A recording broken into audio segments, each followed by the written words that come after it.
दोनों चिड़िया बैठी हुई थी कि वो सोचने लगी, क्यों ना मैं ऐसा करूं कि जंगल के सारे परिंदों को अपने घर खाने पर बुलाऊं। ऐसे सबको एक साथ बैठकर खाना खाने का भी मौका मिल जाएगा और सब बैठकर बातें भी कर लेंगे। ऐसा करती हूँ, सबको जाकर पहले दावत दे आती हूँ। बस चील को नहीं बुलाऊंगी, उसके अलावा बाकी सबको बुलाऊंगी। फिर वो दावत देने के लिए चली जाती है। सबसे पहले वो कौवे को दावत देने जाती है। कौवे भैया, मैंने अपने घर दावत रखी है, आपने जरूर आना है। हाँ चिड़िया बहन, मैं ज़रूर आऊँगा। अगर आपको मेरी मदद की ज़रूरत है किसी किस्म की तो मुझे बताओ, मैं हाजिर हूँ। नहीं, बहुत शुक्रिया आपका। अगर मुझे किसी चीज़ की ज़रूरत होगी तो मैं ज़रूर आपको कहूँगी। ठीक है, जैसे आपको ठीक लगे। अच्छा, मैं चलती हूँ, अभी मैंने बाकियों को भी दावत देने जाना है। चिड़िया वहाँ से चली जाती है। के बाद वो तोते के पास जाती है और उसको दावत देती है।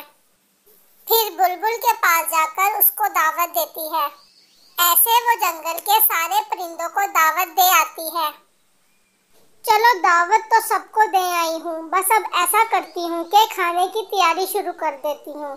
मैं ऐसा खाना बनाऊंगी कि सबको बहुत पसंद आएगा। फिर वो सामान लेने के लिए सब्जियों के बाग में जाती है। जब वो सामान लेके घर जा रही होती है तो रास्ते में उसको चील देख लेती है। चील को पता तो चल गया था कि चिड़िया ने दावत रखी है और उसको नहीं बुलाया। फिर चील कहती है, इसने मुझे दावत में नहीं बुलाया, मैं भी इसकी दावत खराब करके ही रहूंगी। फिर चिड़िया को सामान इकट्ठा करते करते रात हो जाती है। फिर सारा सामान घर लेकर जाने के बाद वो कहती है कि रात काफी हो गई है, मैं सुबह जल्दी उठकर खाना बनाना शुरू कर दूंगी। अब ऐसा करती हूँ कि सो जाती हूँ। फिर वो सो जाती है। अगली सुबह चिड़िया खाना बनाना शुरू कर देती है और फिर थोड़ी ही देर में उसका सारा खाना तैयार हो जाता है। दूसरी तरफ चील भी उसके ऊपर नजर रख के बैठी होती है। चलो, अब ऐसा करती हूँ कि लड्डू बनाने के लिए चीनी ले आती हूँ। रात काफी होने की वजह से रात को मैं वो लाना भूल गई थी। वो चीनी लेने जाती ही है कि इतने में चील वहाँ आ जाती है और उसका सारा खाना खाने लग जाती है। अभी चील खा ही रही होती है कि पीछे से चिड़िया आ जाती है, लेकिन वो उसको चुप करके देखती रहती है। चील उसका खाना खाने के बाद कहती है कि खाना तो इसने बहुत मजे का बनाया हुआ था। ऐसा करती हूँ, जब इसके मेहमान आएंगे मैं फिर आ जाऊंगी। सबके सामने ये मुझे मना भी नहीं कर सकेगी। ये कहकर चील चली जाती है। इसने मेरा सारा खाना खा लिया है, अब मैं सबको क्या खिलाऊंगी। अब तो इस चील को सबक सिखाना ही पड़ेगा। इतनी ही देर में वहाँ कौवा आ जाता है और कहता है कि चिड़िया बहन, आपने मुझे मदद के लिए बुलाया ही नहीं। मैंने सोचा क्यों ना मैं खुद ही आकर पूछ लूं। चिड़िया कौवे को सारी बात बताती है। तो इसको सबक सिखाना पड़ेगा।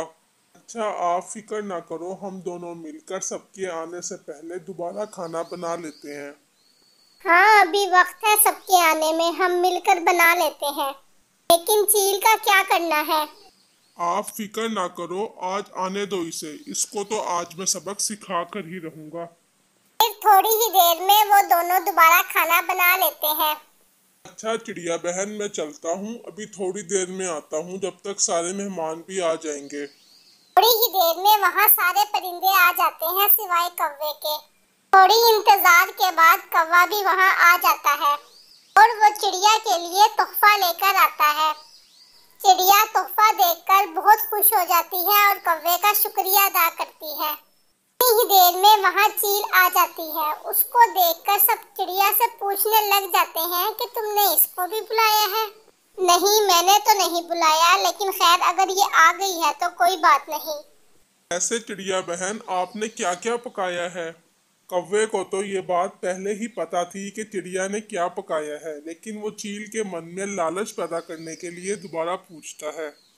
कौवे भैया, मैंने लड्डू, पिज्जा, बिरयानी और बर्गर बनाए हैं और इसके साथ मीठे मीठे फल भी हैं। ये सब सुनकर ही चील का मन ललचा जाता है और वो कहती है, आज तो बहुत मजा आएगा। ये कहने की ही देर थी कि उसी वक्त चील के ऊपर दरख्त गिर जाता है। वो चीखने लग जाती है कि मुझे बचाओ, मुझे बचाओ। परिंदे इकट्ठे हो जाते हैं। कौवा कहता है कि ये तुम्हें तुम्हारे कर्म की सजा मिली है। फिर तोता पूछता है कि क्या हुआ है, ऐसा क्यों कह रहे हो इसे? चिड़िया ने सारी बात बताई कि मैंने सुबह जो खाना बनाया था वो ये सारा खा गई थी और यहाँ भी खाने की लालच में ही आई है, क्योंकि मैंने इसको दावत में नहीं बुलाया था। फिर चील कहती है मुझे माफ कर दो, मैं आइंदा कभी नहीं करूंगी ऐसे, मुझे बचा लो, मैं मरना नहीं चाहती। फिर चिड़िया उसको माफ कर देती है। फिर सब उसको बचा लेते हैं। फिर चिड़िया कौवे से पूछती है कि आपने ये सब किया कैसे? फिर कौवा बताता है कि जब मैं यहाँ आपके पास से गया था तो फिर मैं आपके लिए तोहफा लेने चला गया और वापसी पर हकीम से दरख्त गिराने वाली दवाई ले आया था। चील के आने से पहले ही मैंने दरख्त में दवाई डाल दी थी। वे भैया बहुत बातें हो गई हैं, क्यों ना आप खाना लगाया जाए, सबको बहुत भूख लग रही होगी। हाँ चिड़िया बहन, मुझे भी बहुत भूख लगी हुई है। फिर वो सब मिलकर मजे से खाना खाने लग जाते हैं। सबको खाना बहुत पसंद आता है। फिर सब चिड़िया का शुक्रिया अदा करते हैं और अपने घर वापस चले जाते हैं।